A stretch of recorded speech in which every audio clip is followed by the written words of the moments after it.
उत्सव तीन रंगाचा आज आभाळी सजला, नतमस्तक मी त्यांनी हा भारत देश घडवला, भारत देश घडवला। आजच्या या कार्यक्रमाचे अध्यक्ष, शालेय व्यवस्थापन समितीचे अध्यक्ष सीताराम भगत व प्रमुख पाहुणे म्हणून आपल्याला लाभलेले मंजुळाताई व नामदेव आंबले व तसेच शानुबला ग्रामपंचायत सदस्य वेळुका श्री बंधू बराटे, पोलीस पाटील माधू पारदी सर, देवकीताई धोकटे सरपंच या आपल्याला लाभलेले आहे।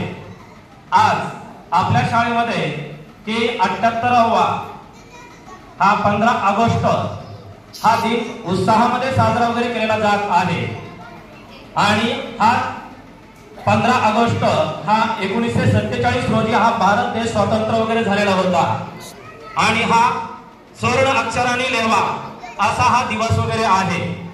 ज्यावेळेस 14 ऑगस्ट 1947 रोजी हा भारत देश स्वतंत्र झाला आणि मध्यरात्री आणि 15 ऑगस्ट 1947 रोजी हा 15 ऑगस्ट 1947 रोजी हा भारत स्वतंत्र झाला आणि या स्वतंत्र झाल्याच्या नंतर 150 वर्ष इंग्रजांनी आपल्यावरती राज्य केलं।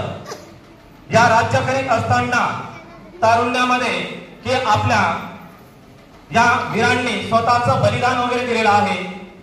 त्यामध्ये असतील लोकमान्य टिळक असतील, भगतसिंग असतील, राजगुरू असतील, यांनी जीवाची पर्वा न करता की आपली स्वतःच्या बलिदानाची आहुती वगैरे दिलेली आहे आणि या त्यांच्या की आपण जयंती आणि पुण्यतिथी या साजरी वगैरे केलेल्या जात आहे।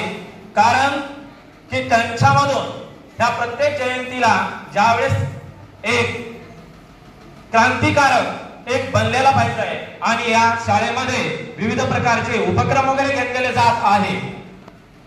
मग ज्यावेळेस 150 वर्ष इंग्रजांनी राज्य वगैरे केलेलं आहे आणि गुलामगिरीमध्ये आपल्याला राहावं लागलेलं आहे, हे त्यांच्या डोळ्यामधले म्हणजे त्यांच्या डोळ्यासमोर ज्या घटना वगैरे घडलेल्या आहेत तर त्या घटना पुन्हा वगैरे घडून द्यायचा नाही। त्यांचा इतिहास आपण हा वारसा की पुढे चाललेला पाहिजे आणि तो जर वारसा जर पुढे जर चाललेला असेल तर का हा भारत देश अबाधित राहील, नाहीतर अबाधित राहणार नाही।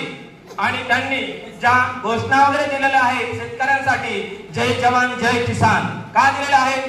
ज्यावेळेस आपल्याला इंग्रज चंपारण्यामध्ये निळीचं पीक घेऊन देत होते कारण की त्या पिकाला की जास्त प्रकारची किंमत वगैरे नव्हती आणि ज्यावेळेस स्वतंत्र वगैरे झालेलं आहे आणि मोकळा श्वास ज्यावेळेस आपण घ्यायला लागलेलो आहोत तर त्यावेळेस हे अनेक प्रकारचे पिकं घेऊन आपल्या प्रगतीच्या दिशेने की पाऊल वगैरे पुढे चाललेले आहेत आणि प्रगतीच्या दिशेने पाऊल वगैरे पडत चाललेले आहे की इंग्रजाची राजवट ही संपुष्टात आलेली त्या अधिकाऱ्यांना जाणलेलं आहे आणि ज्यावेळेस ते अधिकारी पळून वगैरे लागलेले आहात आणि त्यावेळेस हा मुक्त आपण श्वास वगैरे घेतलेला जात आहे।